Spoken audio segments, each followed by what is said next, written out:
Hello again, everyone! Zach Attack is here with the first and long-awaited Atakline for 2014 on this Monday, January the 6th, 2014. I haven't been able to make an Atakline for 2014 yet because not a lot of news happens in the new year for music. So it's been sort of a lull until this day. So finally, first Atakline of the new year. Let's kick it off with gigs. A lot of gigs happened in between the Christmas holiday and the New Year. I think my last Atakline was, it was before my Jefferson show. Did my last Jefferson My Night show on the 30th. It was an okay show, lackluster. It's my last My Night show. I'm not doing it tonight. New Year's Eve party on Tuesday the 31st. It was a great show. It was my 4th year for the same party. Not as good as past years, but still it was a fun little party. Everybody enjoyed it. Then I did the first 2 gigs of this year on Friday and Saturday. This past Friday and Saturday, the 3rd and the 4th. 3rd being the basketball game, will be a high school basketball game, varsity boys against Lake Orion. Great way to open up my season there. And also the year. Great, excellent game. The crowd was great. Highlight will be dunks and moments. The crowd was excellent. It was a great packed crowd despite the snowstorm that was about to come down for the next couple of days.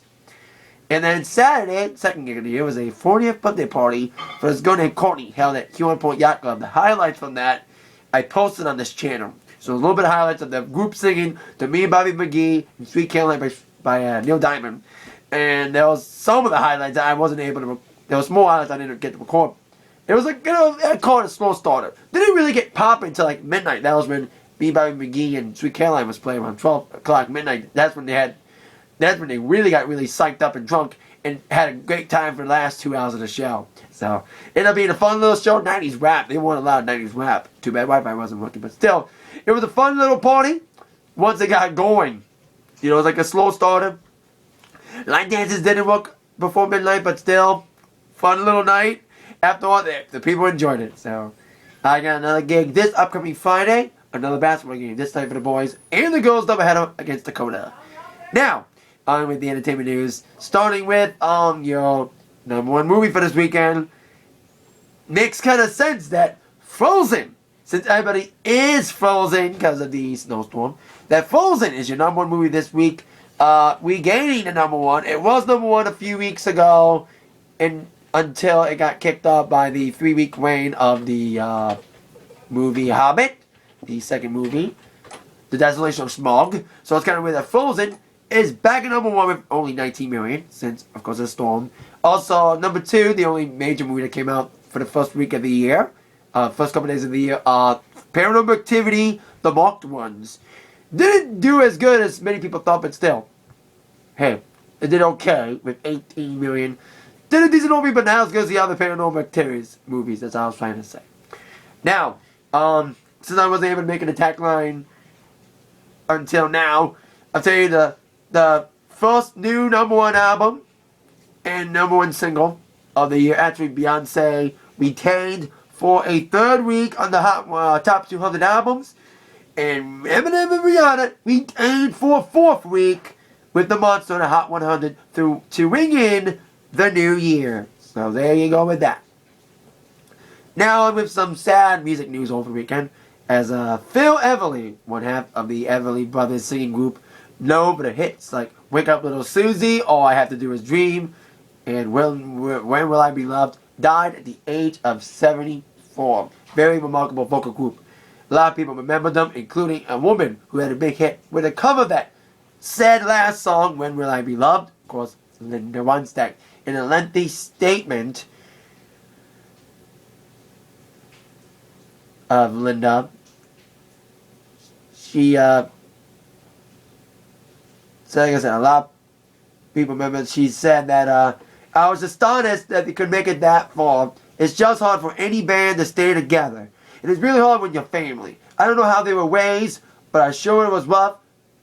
I knew they had troubles, and I felt sympathy for them. It's hard to sing with someone you're mad at and who you love at the same time. That was a complex relationship. So that's what she said in a lengthy little statement. A lot of people remember them, including Vince Gill, a lot of others, sending their thoughts and prayers to the Everly family. And even Brian Wilson released a statement saying that my heart is incredibly saddened by the death of Phil Everly. The Everly Brothers' music was a huge inspiration for me growing up. As brothers, those harmonies just sound so sweet and tender. I think it's a family thing. I could never get enough of their voices. I have a live DVD of theirs, the Everly Brothers.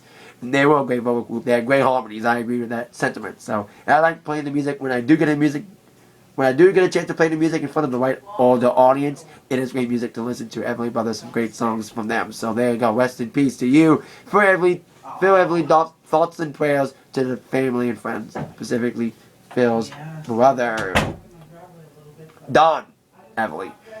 Now, with news on an award that the Everly Brothers probably have won throughout the years, Grammys. Grammy announced an update to the main roster of the Grammys telecast. Daft Punk, who was already announced to perform a collabo, specifically perform a collabo with Stevie Wonder. It's kind of weird to see that collabo, but we'll see how it works.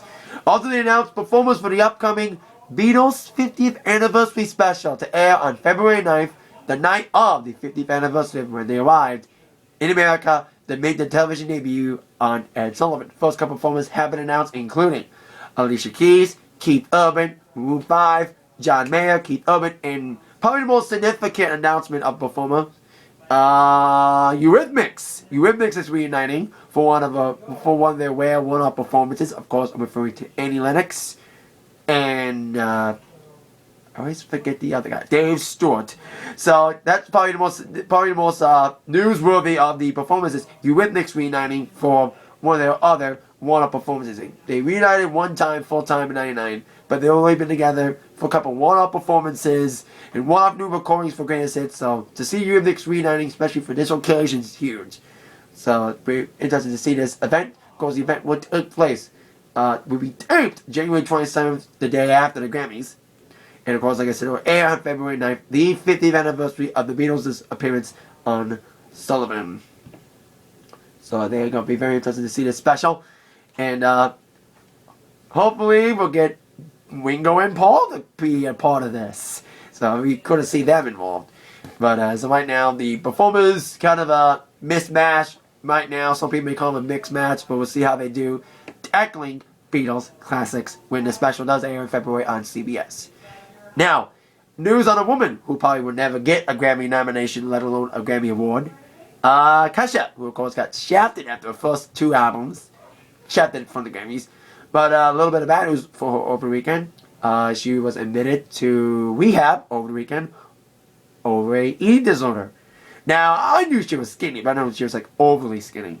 But yeah, she's a vegan, but she just released a statement over the weekend, exclusively through People magazine, saying that it's time for me to take care of myself, and I'm going to rehab for 30 days, and I'm taking care of myself. And I saw her last year in Caesar. She looked, like I said, she's skinny like me. I'm skinny, but not overly skinny. I don't know that she suffered with it.